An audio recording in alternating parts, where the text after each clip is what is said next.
verdade. A palavra de Deus é a verdade. Jesus é a verdade e as Escrituras são também a verdade. Portanto, quando se rejeita as Escrituras e o Cristo revelado nas Escrituras, rejeita-se a verdade. E estes que rejeitaram a verdade vão cair na operação do erro. É isto que essa Escritura de 2 Tessalonicenses 2 está dizendo. E aqui diz, o versículo 11 diz: por isso Deus lhes envia a operação do erro. Esta palavra envia aqui não quer dizer que Deus criou a nova era e mandou a nova era. Nós precisamos entender isso. Na língua original, no grego, ela tem um outro sentido. Envia no sentido de permitir. No final, Deus vai permitir a operação do erro. Irmãos, Deus é tão justo que Ele é justo inclusive com Satanás. Ele não permite, ou melhor, Ele não proíbe que Satanás faça as suas obras. Qual é a obra de Satanás? Jesus disse em João 10:10: roubar, matar e destruir. E Deus permite que Satanás faça a sua obra. Por isso Ele permite a operação do erro de Satanás. Então esse versículo 11 diz: por isso Deus lhe permite ou envia, aqui no sentido de permitir, a operação do erro, para que creiam na mentira. Quem que é a mentira? É Satanás. O anticristo, Satanás, e tudo isso faz parte da mentira, para que sejam julgados todos os que não creram na verdade, que é Jesus Cristo e a palavra de Deus, antes tiveram prazer na injustiça. Então esses vão ser alcançados pela nova era.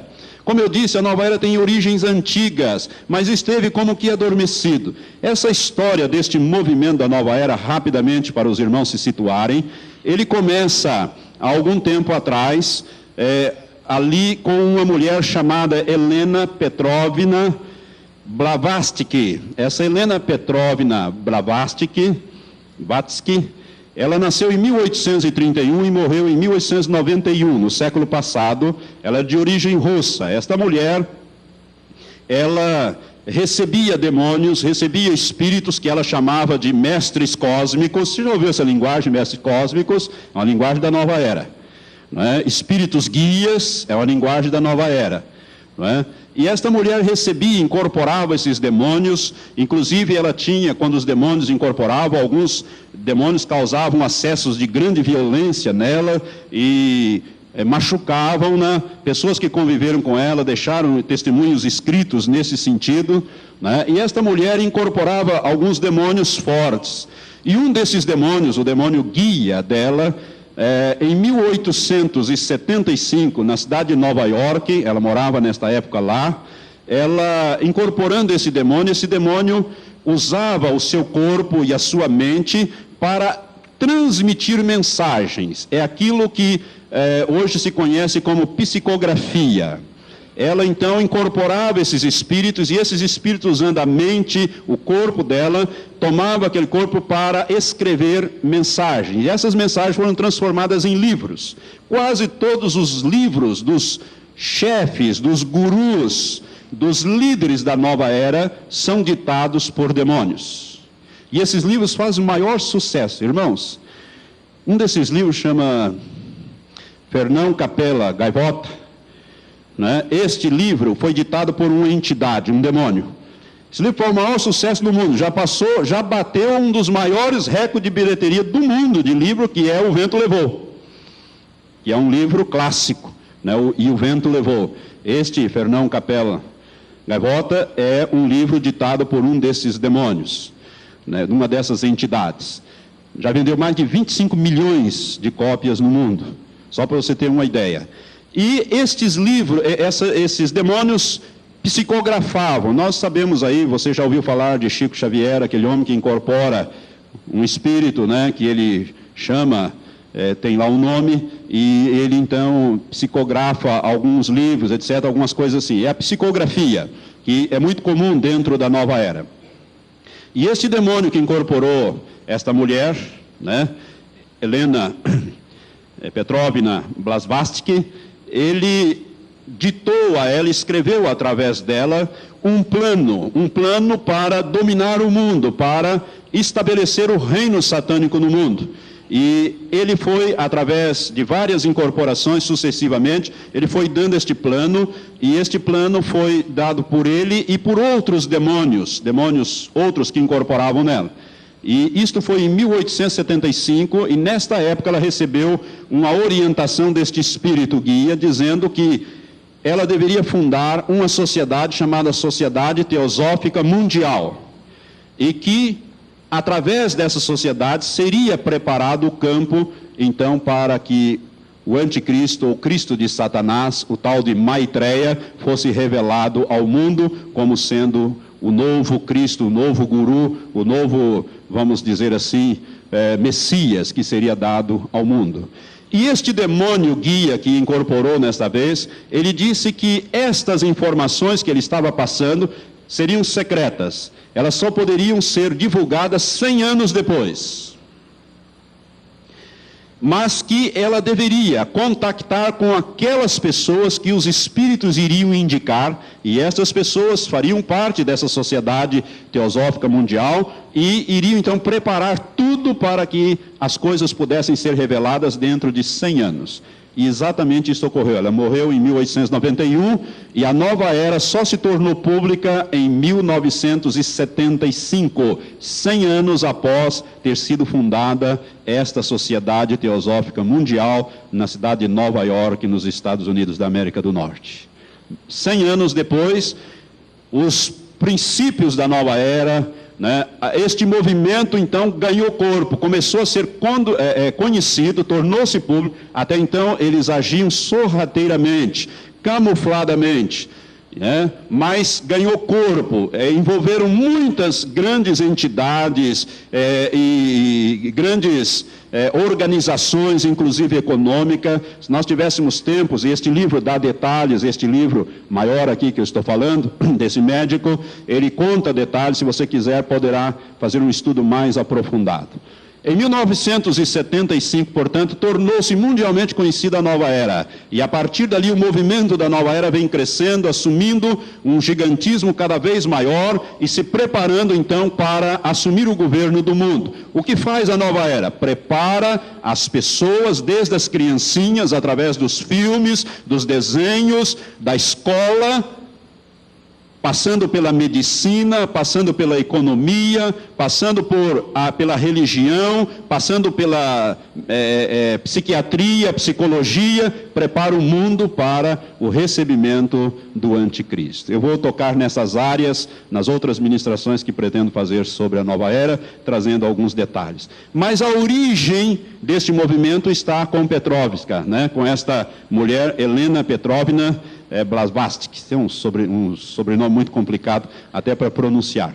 Mas esta mulher então recebeu diretamente desses principados demoníacos, que ela chamava de mestres cósmicos, e com ela as continuadoras, que foram mais duas mulheres, duas inglesas, né, que também continuaram e deram vida a este movimento, trazendo este movimento até 1975, portanto há 22 anos mais ou menos atrás, né?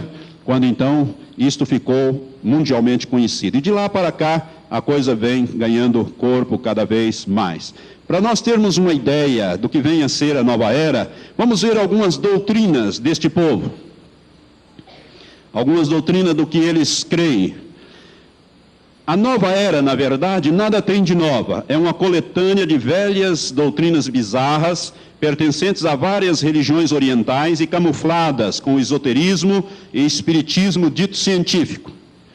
Assim, o movimento da nova era ganhou o disfarce da modernidade e conseguiu atrair tanto a elite intelectualizada quanto as massas, pois nas suas doutrinas não existe nenhum tipo de pressão, cobrança, julgamento ou restrição sobre o indivíduo. Então, tudo é livre na nova era, você pode fazer o que quiser, é uma beleza. É o caminho, a Bíblia diz que é o caminho espaçoso que conduz à perdição. O que é que eles acreditam? Primeiro, eles acreditam na evolução. Não esta evolução que nós estamos falando aí de Darwin, eles estão falando aqui da evolução através de reencarnações. Então as pessoas vão melhorando, vão evoluindo, né? Eles acreditam nesta doutrina da evolução. Outra crença deles, afirmam que as bruxas existem, mas afastam a imagem negativa das bruxas da Idade Média. As bruxas do New Age ou da Nova Era não são velhas com verrugas no nariz e nem voam montadas nas vassouras. As bruxas da Nova Era consultam búzios, cartas, cristais, tarô, I Ching e entidades espirituais. Elas são estudiosas, bondosas e, sobretudo, são muito bonitas. Algumas bruxas chegam até a afirmar que o Satanás é apenas uma fantasia da psique humana. Você está vendo como a pílula está bem dourada, está bem bonita. E, irmãos, se você prestar atenção, a televisão ensina isso nas novelas, os filmes, enfim, nós somos bombardeados a cada dia, a cada momento com coisas que estão ligadas totalmente à nova era e baseadas nela, né? E vai por aí afora.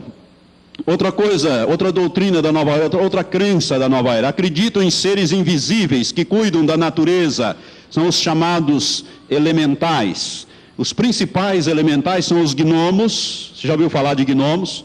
Duendes, ou elfos, ondinas, salamandras e silfos. Os gnomos, né? Os gnomos e os duendes são considerados guardiães da floresta e dos minerais. Por isso esse povo está muito ligado à ecologia. Muito ligado à ecologia. A ecologia para eles tem um fator muito grande. Por quê? Porque um dos ensinos da nova era é que tudo é Deus, e Deus é tudo. A árvore é Deus, a capivara é Deus, o passarinho é Deus, o boi é Deus, a vaca é Deus, o macaco é Deus. Nós somos Deus, e assim vai. Tudo é Deus, e Deus é tudo. Então tem que preservar a natureza, que a árvore também é Deus. Então se você vai cortar a árvore lá, naqueles filmes que apresentam aquelas propagandas na árvore, começa a chorar e ia sair sangue da motosserra. Tudo isso aí está ligado ao movimento da nova era. E os protetores das florestas são então os gnomos e os duendes, né?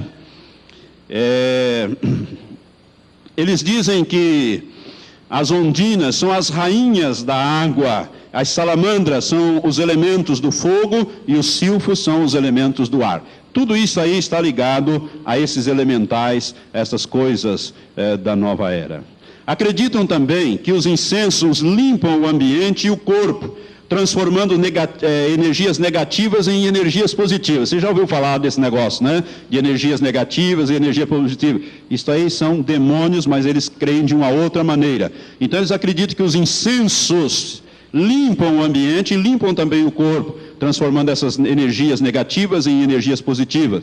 Acreditam também que quando os incensos queimam rapidamente, significa que o local está carregado de muita tensão e ansiedade. E neste caso precisa até de um incenso especial para fazer esta limpeza. Eles acreditam também nos anjos, que são os mediadores entre os deuses. Nós sabemos que a Bíblia, quando fala de deuses, ela está falando de demônios, né? Que se dizem deuses, mas que na verdade Deus não são. Só existe um único e todo-poderoso, o nosso Deus.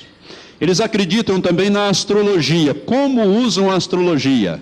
Né? O pessoal da nova era é totalmente ligado à astrologia, que vem lá de priscas eras, lá dos caldeus, muito antes de Cristo. Por isso que eu estou dizendo, não tem nada de novo na nova era. É coisa antiga com a roupagem nova. Eles acreditam também nas pirâmides e nos cristais. Você já ouviu falar nos cristais, né? As forças dos cristais, e falam disso. E as pirâmides, para você tirar aquelas energias, enfia dentro da pirâmide e fica lá, para tirar aquelas energias negativas, para pegar energias positivas. Sabe o que significa isso? Você vai pegar demônio, se você abrir o seu corpo para estas coisas, se você abrir a sua vontade. Irmãos, é uma coisa muito séria o negócio de pirâmides. Pirâmides é uma coisa muito séria. Você vai incorporar, né? E as pessoas hoje são levadas a isto. Então eles acreditam, propagam a respeito então de pirâmides e também dos cristais. Quantas vezes você entra num escritório ou você vai ver lá, tem pirâmide ali, tem umas imagenzinhas, às vezes de um Buda, de um elefante, de um negócio, né? E principalmente uma pirâmide, dinheiro embaixo da pirâmide, e cristais. Você já viu cristais? Isso tudo é ligado à nova era. Tudo são objetos de culto e aderência de espíritos malignos invocados através desses objetos que a palavra de Deus condena. Eles acreditam também que a redenção do homem é fruto de uma decisão própria do homem. Afirmam eles, nós somos os nossos próprios salvadores. Não precisa de salvação e nem de um salvador. Nós somos deuses e somos, portanto, os nossos próprios salvadores, afirma a Nova Era. Eles acreditam que existe uma divindade dentro de cada pessoa. E eles afirmam categoricamente, nós somos deuses. Isto é o panteísmo. Deus é tudo, nós somos também parte desse todo, portanto, nós somos deuses. Não é? Nós somos Deus. Eles acreditam também na reencarnação, só que de um modo diferente do kardecismo. No kardecismo você reencarna, você pode reencarnar tanto para melhor como para pior. Você pode encarnar num estado mais elevado ou num estágio mais inferior. Já na Nova Era, não. Na Nova Era, o ser só reencarna para melhor, para purificação. Ao contrário, então, do que crê os kardecistas neste negócio. E a atriz Shirley MacLaine é uma das que encabeça este ensino e esta divulgação, esquecendo-se daquilo que a Bíblia diz, que ao homem está ordenado morrer apenas uma vez, vindo depois o juízo. Hebreus 9, versículo 27. Não vem reencarnação coisa nenhuma. A Bíblia diz que vem o juízo, depois que o homem morre, o que se segue é o seu julgamento. Eles acreditam também, o pessoal da Nova Era, ensinam, isso é uma doutrina, que não há pecado em vida e nem na morte. Pecado para a Nova Era é uma ilusão, não faz parte da natureza básica. Que coisa boa, que maravilha, não tem pecado. Tudo que você faz é permitido. Não há pecado, não precisa ficar com essa consciência, com essa